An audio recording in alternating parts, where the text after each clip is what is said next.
Hello friends, अगर आपको digestive system से रिलेटेड या डाइजेशन से रिलेटेड कोई भी प्रॉब्लम है तो अगले कुछ मिनट आपके लिए एक ब्लेसिंग की तरह है, ब्लेसिंग एजुकेशन की तरह है। क्योंकि जब मुझे इस राज के बारे में पता चला तो मेरी लाइफ भी बदल गई। तो मैंने सोचा क्यों नहीं ये शेयरिंग उन सब लोगों के साथ भी की जाए जो बहुत ही ज्यादा प्रॉब्लम जैसे कि acidity, acid reflux, constipation, blotted stomach और क्या नहीं के साथ जूझ रहे हैं। फ्रेंड्स, हमारी बॉडी के अंदर और आजकल के दौर में सबसे अंडररेटेड या फिर अनअटेंडेड कोई ऑर्गन है, वो है कोलन। हालांकि कोलन हमारे डाइजेस्टिव सिस्टम का एक बहुत ही इंपॉर्टेंट पार्ट है, क्योंकि यहाँ से हमारी बॉडी का जितना भी मल है वो बाहर जाता है और यहाँ पर ही हमारे इंपॉर्टेंट एब्जॉर्प्शंस भी होती हैं।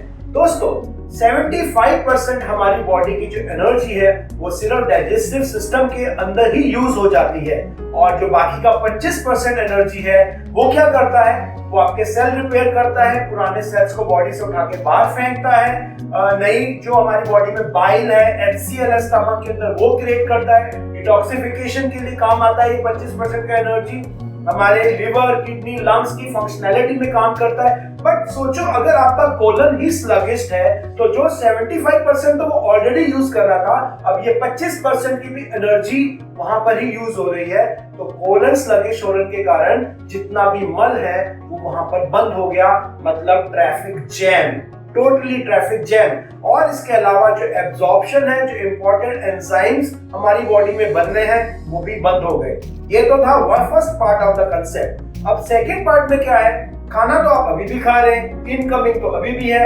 आउटगोइंग में बहुत प्रॉब्लम हो रहा है।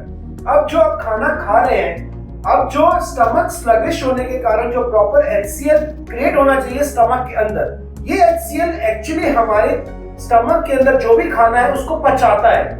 हम खाने के अंदर आने वाले जर्म्स और टॉक्सिन्स को रोक नहीं सकते, मगर जब HCl हमारी बॉडी का, हमारे स्टमक का प्रॉपर रहेगा तो वो इन जर्म्स और टॉक्सिन्स को बर्न आउट कर देता है। फ्रेंड्स, अब HCl ड्रॉप हुआ, जर्म्स ने टेक ओवर कर लिया, टॉक्सिन्स ने टेक ओवर कर लिया, प्लस अब जब खाना डाइजेस्ट नहीं होगा तो वो धीरे धीरे रिफ्लक्स होके ऊपर जाएगा।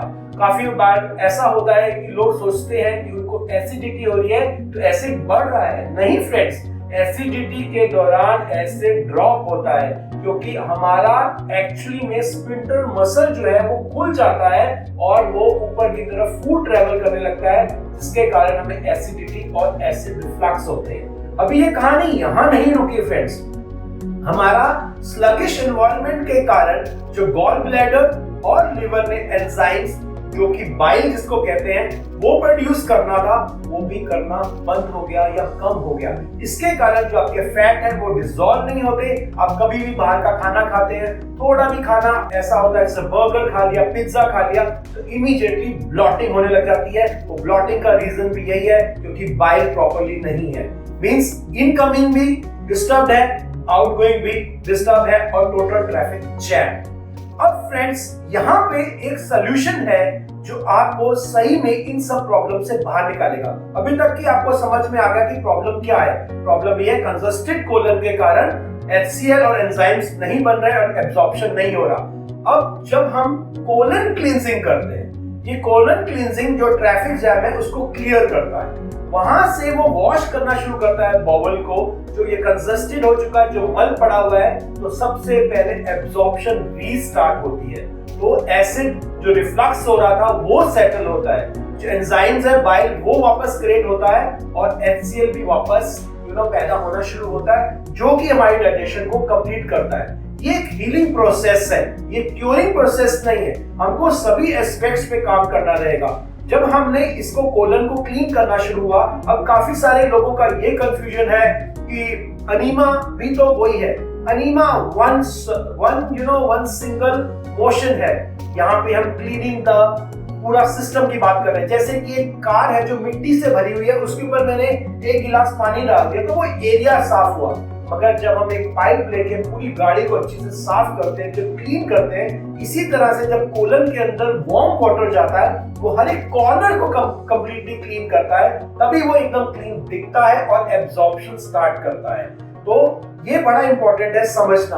काफी सारे लोग ऐसा भी बोलते हैं लैक्सेटिव्स लेने से भी ये हो जाता है, ऑयल लेने से, बट वो भी एक ही मोशन है, हमें एब्जॉर्प्शन ठीक करनी है।